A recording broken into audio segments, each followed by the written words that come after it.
Ada kabar bagus penegakan hukum di Singapura.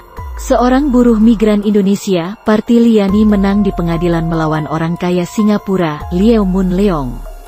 Pria tersebut merupakan chairman Changi Airport Group dan mantan CEO Capitaland.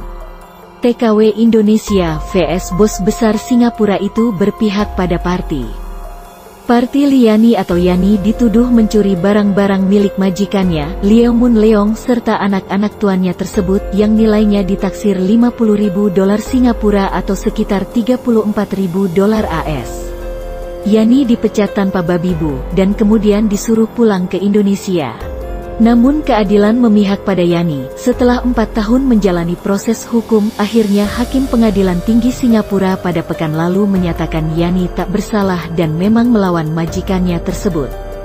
Nah, bagaimana sih kisah dari Yani tersebut? Berikut fakta-faktanya sebagaimana dikutip dari Home, lembaga advokasi buruh migran di Singapura yang mengawal dan mengadvokasi Yani melawan majikannya.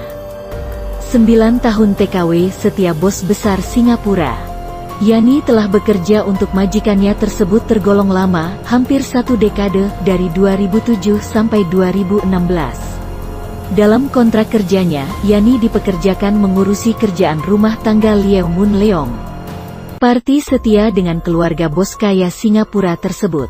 Namun bertahun-tahun kemudian, setelah anak Liew Mun Leong menikah, Yani disuruh juga untuk menyelesaikan pekerjaan di rumah anak majikannya.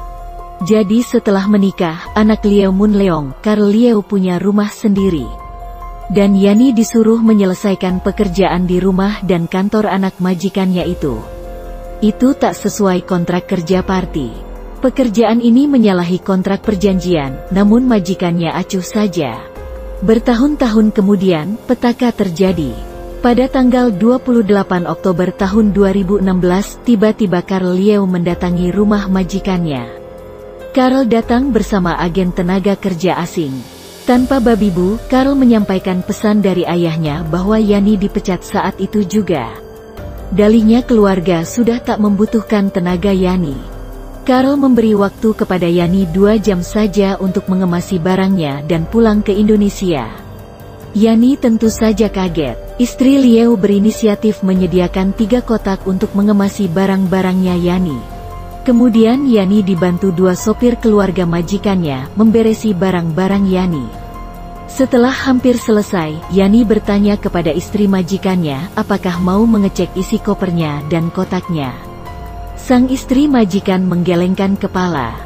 Baca juga penyebar Islam radikal versi Menak, Hafiz dan mahir bahasa Arab. Diburu waktu 2 jam, akhirnya Yani keluar dari rumah majikannya dengan membawa koper dan tas jinjingnya. 3 kotak yang berisi barang-barang Yani ditinggalkan, dan Carl berjanji akan mengirimkannya ke kampung halaman Yani. Yani kemudian terbang ke Surabaya hari itu juga. Sedangkan Carl ingkar janji 3 kotak milik Yani tak pernah dikirimkan ke Surabaya. Pulang Surabaya balik Singapura. Di kampung halamannya, 5 pekan lamanya dia menunggu kontak dari agen tenaga kerja asing yang mengurusinya pulang ke Indonesia. Kok tak ada kabar, maka Yani memutuskan kembali ke Singapura dengan visa turis. Yani ingin mencari informasi pekerjaan baru di negeri singa itu. Nah, saat Yani mendarat di Bandara Changi, tanggal 2 Desember tahun 2016. Dia ditangkap petugas dan diamankan ke stasiun polisi Tanglin. Dari polisi, Yani mengetahui majikannya melaporkannya pada tanggal 30 Oktober tahun 2016 atau 2 hari selepas dia diusir dari rumah majikannya. Dari keterangan polisi pula, Yani mengetahui dia dituduh mencuri barang-barang milik majikannya dan keluarganya.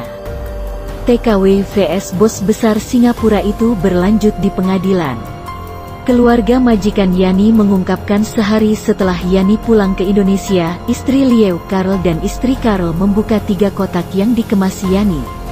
Di muka pengadilan, istri Liew mengaku curiga ada barang miliknya. Maka dibukalah 3 kotak tersebut. Baca juga, wanita emas saksi mesra PDIP PKS.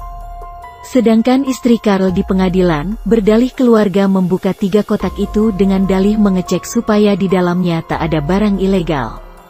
Setelah membuka 3 kotak tersebut, mereka menemukan beberapa item milik mereka.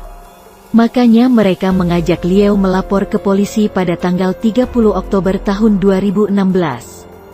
144 item dan TKW bos besar Singapura.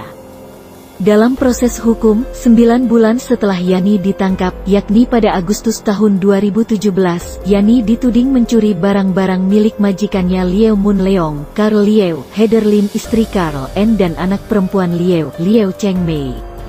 Totalnya Yani dituduh mencuri 144 item dengan nilai sekitar $50.000 Singapura. Ditolong HOM.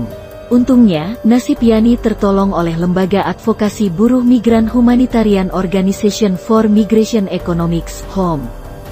Baca juga, negeri seberang Pluto, Tengku Zulkarnain, kenapa dengan khilafah? HOM memberi jaminan $15.000 Singapura supaya Yani tak ditahan. Akhirnya Yani tinggal di penampungan HOM selama menjadi proses pengadilan.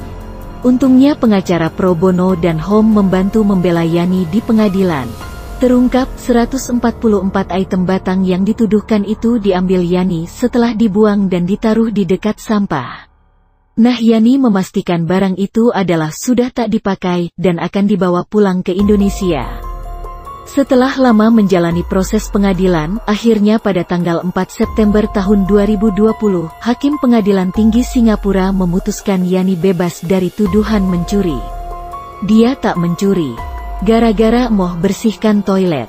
Nah, kasus ini jadi perhatian Dahlan Iskan, sampai dia menuliskannya di blog pribadinya.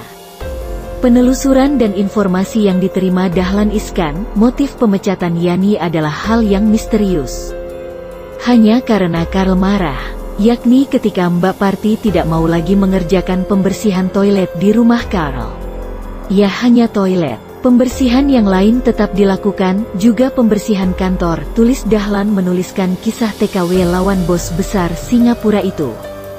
Makanya, Dahlan penasaran ada apa di toilet tersebut sampai tega memecat buruh migran Indonesia yang sudah setia selama 9 tahun di keluarga tersebut. Setelah menang di pengadilan, Yani memaafkan keluarga majikannya. Sejak awal Yani yakin dia tak bersalah.